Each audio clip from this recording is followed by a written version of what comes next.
Bismillah, Assalamualaikum warahmatullahi wabarakatuh. Kembali lagi bersama Sipil Irigasi. Baik, di sini karena akan melanjutkan perhitungan selanjutnya, yaitu perhitungan curah hujan rencana part 4, yaitu uji kecocokan data dengan metode Smirnov-Kolmogorov. Jadi sebelumnya Anda sudah membahas mengenai chi kuadrat, dan sekarang kita akan membahas mengenai Smirnov-Kolmogorov. Nah, di sini sebelum masuk perhitungan, Anda mau menjelaskan mengenai teorinya sedikit, yaitu teori kecocokan data Smirnov-Kolmogorov. Uji kecocokan data Smirnov-Kolmogorov sering juga disebut uji kecocokan non-parametrik karena pengujian tidak menggunakan fungsi distribusi tertentu. Pengujian kecocokan sebaran dengan cara ini dinilai lebih sederhana dibanding dengan pengujian dengan cara chi kuadrat, yaitu dengan membandingkan kemungkinan atau probability untuk setiap variasi dari distribusi empiris dan teoritisnya. Akan terdapat perbedaan yang itu disebut dengan delta tertentu. Terus apabila harga delta max yang terbaca pada kertas probabilitas lebih kecil dari delta kritis, maka distribusi teoritis yang digunakan untuk menentukan persamaan distribusi dapat diterima. Apabila delta max lebih besar dari delta kritis, maka distribusi teoritis yang digunakan untuk menentukan persamaan distribusi tidak dapat diterima. Jadi nanti dari perhitungannya maka diperolehlah nilai delta tersebut. Adapun langkah-langkah yang digunakan untuk penguji distribusi probabilitas dengan metode Smirnov-Kolmogorov sebagai berikut. Yang pertama itu kita harus mengurutkan data dari yang terkecil ke yang besar, atau juga sebaliknya, kita urutkan dari yang besar ke yang kecil boleh juga. Terus menentukan peluang empiris masing-masing data dengan rumus Weibull. P sama dengan M per N tambah 1. Jadi di sini jika nomor urutnya 1, jadi datanya 20, jadi 1 dibagi 20 tambah 1. Jadi perolehan nilainya sekian-sekian. Terus selanjutnya menentukan peluang teoritis masing-masing data yang diurut atau disebut dengan PXI berdasarkan distribusi probabilitas. Ya, yang distribusi probabilitasnya terdiri dari normal, log persento tipe 3 dan Gumbel. Selanjutnya yang menghitung selisih delta P antara peluang empiris dan teoritis untuk setiap data yang sudah diurut. Terus yang terakhir menentukan apakah delta P kecil dari delta P kritis. Jika tidak, artinya distribusi probabilitas yang dipilih tidak diterima atau sebaliknya. Bagi yang mau perhitungan Excel-nya, klik link di bio. Sekarang kita masuk ke perhitungan Excel-nya. Kita masuk di perhitungan normal. Di sini Anda hitung terlebih dahulu. Nanti di sini kita hanya mengecek dari mana data atau nilai yang diperoleh ini. Yaitu yang pertama kita mengurutkan data di normal, distribusi normal, kita urutkan data dari yang besar ke yang kecil. Jadi ini data yang dari data sebelumnya kita urutkan, terus kita masukkan ke rumus yang tadi, rumus P sama dengan M dibagi N tambah 1. Jadi di sini ini ya, karena datanya 20, jadi dibuat 21 ya. Dari data ini urutannya pertama ini 1 dibagi 20 tambah 1, jadi segini rumusnya. Setelah kita peroleh yang satu ini, boleh kita tarik aja di sini ini datanya.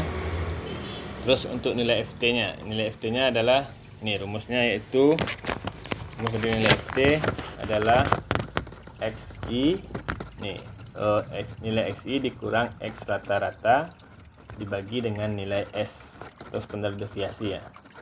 Diperolehlah nilainya segini 1,93. Terus untuk data yang dari peroleh pertama kita tarik aja ke bawah. Jangan lupa ini untuk yang X rata-ratanya dikunci ya dengan tanda S dolar ini. Terus tarik ke bawah. Nah, ini hasilnya. Terus untuk nilai P absen XI-nya. Untuk nilai P absen XI-nya ini baru kita menggunakan ini rumusnya. Rumusnya itu 1 dikurang nilai FT yang dihubungkan dengan lampiran 9. Jadi diperoleh dapat nilai FT, kita hubungkan dengan lampirannya ya. Lampiran Smirnov. Untuk lampiran ini bisa kita lihat di sini. Karena dia nilainya positif, 1,93 ya. Nilai FT 1,93 kita lihat di lampiran 9-nya. 1,93 sini. 1,93. Untuk yang ini kita hubungkan di atas ya. 1,9 terus untuk 3-nya di sini. 1,93 jadi diperoleh nilai 0,9732. Ini 1 dikurang 0,9732. Di sini Anda contohkan 2 aja ya. Di sini untuk 1,2 nilai FT-nya kita lihat di sini 1,20 ya. 1,20 jadi di sini nilai FT-nya 0,8849. Jadi sini 1 dikurang 0,8849. Diperoleh nilai P absensinya segini. Terus kita hitung lagi untuk delta P-nya, ini rumusnya. Nilai FT nilai P absen XI dikurang PXI diperoleh nilai minus 0,02. Terus ini bisa kita tarik. Ini dapatnya. Untuk yang ini tidak bisa kita tarik ya, karena di sini kita lihat tabelnya dulu, baru bisa kita buat nilainya. Terus kita cari delta P maksimum. Dari di sini kita bisa peroleh delta P maksimumnya adalah 0,1. Terus kita lanjut ke log normal. Untuk log normal kita data ini kita logkan, jadi diperoleh nilai 2,2730. Kita tarik aja ke bawah sampai ke sini. Terus untuk PXI-nya ini sama dengan rumus sebelumnya, yaitu rumus Weibull. Kita tarik aja ke bawah sampai segini. Terus untuk nilai FT-nya sama di lampiran 9 tadi ya. Nilai FT yaitu 1 dikurang nilai FT yang dihubungkan dengan lampiran 9. Jadi untuk yang log normal ini tidak kita contohkan karena udah jelas di normalnya. Nah, di sini untuk nilai delta P-nya 6 sama dengan data yang 5 ini dikurang data 3 atau P absen XI dikurang PXI. Nah, ini kita tarik ke bawah, terus kita cari delta P maksimumnya berapa. Jadi di sini delta P maksimumnya adalah 0,09. Nah, di sini untuk yang log persen TP3 ini beda perhitungannya dengan normal dan log normal. Ya, di sini untuk log persen TP3 kita cari log SI sama dengan nilai di log normal. Terus untuk PXI-nya sama di sini dengan nilai sebelumnya. Nah, nilai FT-nya sama dengan di log normalnya. Yang bedanya itu di sini di nilai P absen XI-nya. Jadi untuk nilai P absen XI-nya ini kita lihat di tabel 6B. Kenapa 6B? Di sini nilai CS di log persen TP3 kita peroleh di sini minus 1,0702. Jadi kita pilih tabel 6B. Nih, sini kan tabel 6B begitu banyak, jadi kita pilihkan saja yang terkait dengan nomor yang ini ya, dengan angka yang ini. Jadi di sini Anda salin dari tabel 6B, terus Anda ketik sesuai periode ulangnya, yaitu di antara minus 1,7 dan minus 1,8. Jadi diperoleh nilai 1,702 nanti. Terus untuk rumusnya ini, kita bisa interpolasikan nilai P absen XI-nya.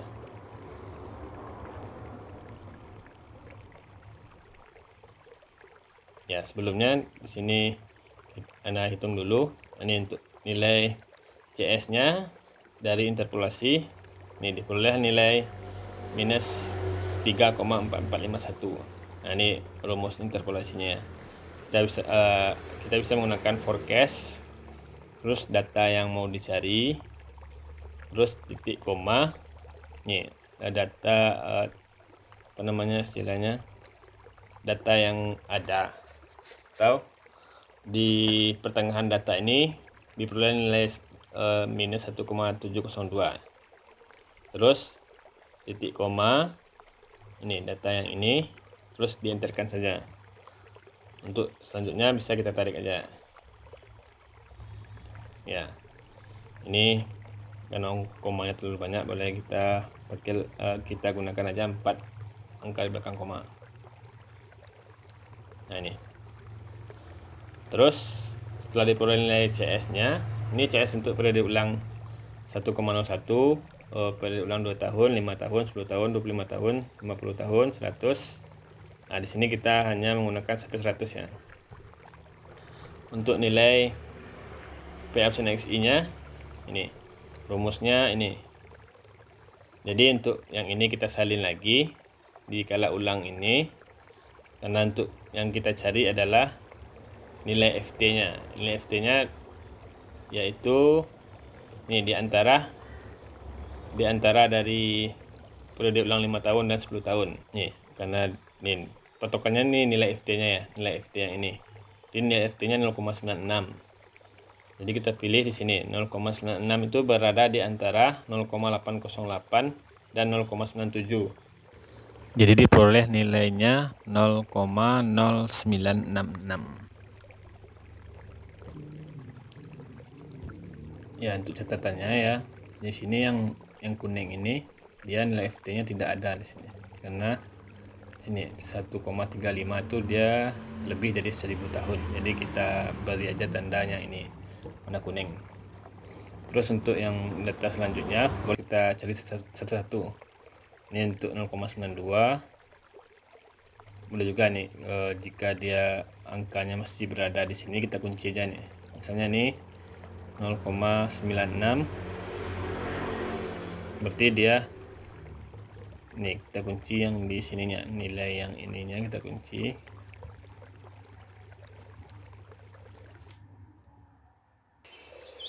Kita kunci.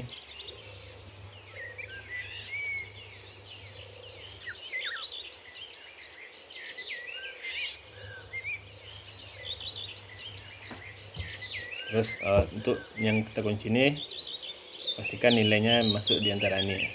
Jadi 0,96 terus 0,92. Kita tarik di nilai segini.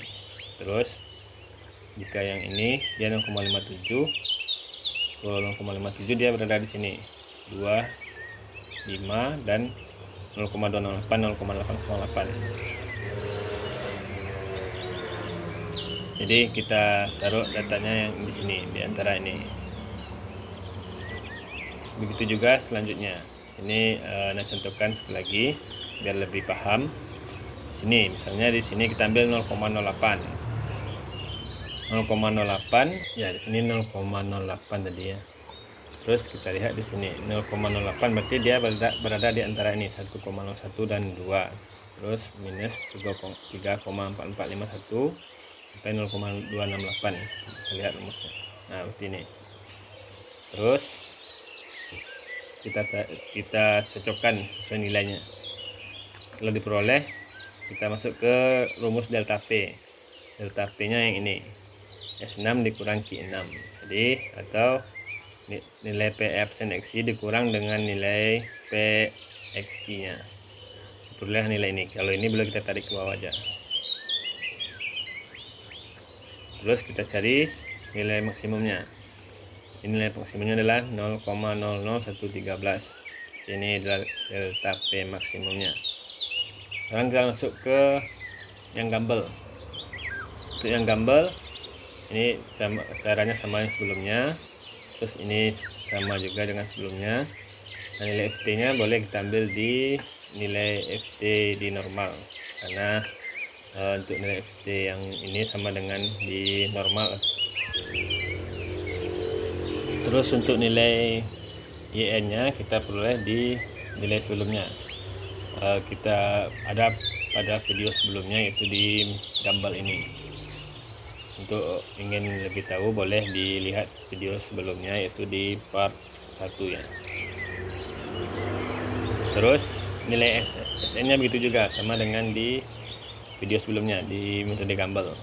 Terus untuk nilai YT-nya baru kita, ini adalah rumusnya, yaitu nilai FT dikali SN ditambah dengan nilai YN.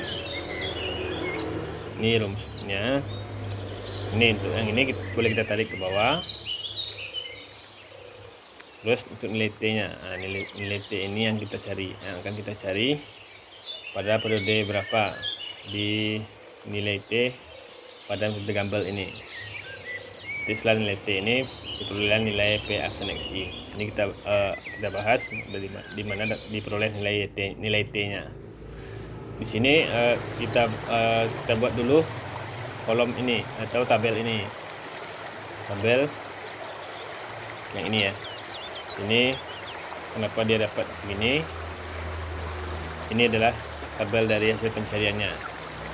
Di sini kita lihat nilai T-nya yaitu T kurang 1 per T. Nah, ini sebenarnya ini nilai YT cek ini yang bisa kita dapatkan, terus diperoleh hasil nilai T yang ini, terus diperoleh juga nilai periode ulang ini. Nah, YT ini adalah 2, nilai YT ini kita ambil sini, terus kita coba gunakan nilai YT cek ini. Untuk nilai YT cek ini rumusnya ini minlon lagi, atau kita cari manual nilai minlon dalam kurung minlon dalam kurung lagi diambil ini kita uji coba aja, kita uji coba nanti diperoleh nilai ini, terus dikurang 1 dibagi nilai T tadi.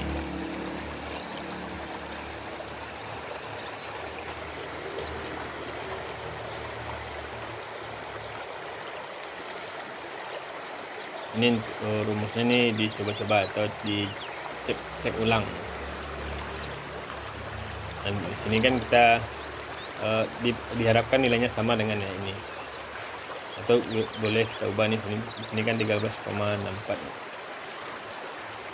Di sini kita coba misalnya 12. Nah, ini 2,442, jadi dia kurang di sini. Jadi kita ganti ke 13,64. Terus untuk ini kita uji coba aja, diperoleh nilai sama dengan YT sebelumnya.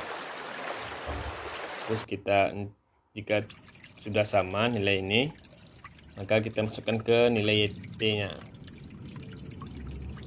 Terus nih baru kita masukkan ke rumus P absen XI-nya. P absen XI-nya itu 1 dibagi dengan nilai 13,64 ini. Maka diperolehlah, boleh kita tarik ini ke bawah.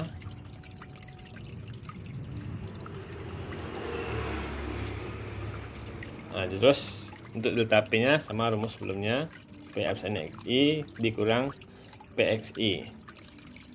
Terus kita cari ininya, nilai maksimumnya. Nilai maksimumnya ada 0,083,87.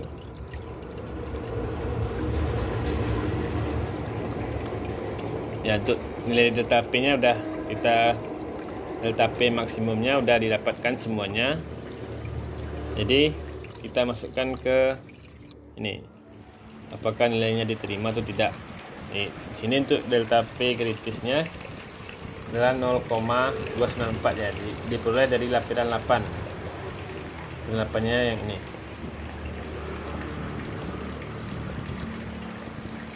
Persentasenya 5% kita ambil. Terus ini datanya 20, jadi diperoleh nilai delta P kritisnya 0,294. Terus kita masukkan ke tabel ini. Jadi nilainya pada normal dia 0,1, delta P maksnya normal 0,09, pada Gumbel 0,08, persen P3 adalah 0,0013. Jadi untuk di perhitungan Smirnov Kolmogorov ini jadi terima semuanya. Dan untuk video untuk perhitungan ini nah cukupkan sampai di sini dulu. Bagi pasukan irigasi yang mau perhitungan Excelnya, boleh klik link di bio. Apabila video ini berasa bermanfaat, silakan follow, subscribe, dan di-share ke teman-temannya agar ilmu ini terus mengalir. Anda sudahi dengan Assalamualaikum warahmatullahi wabarakatuh.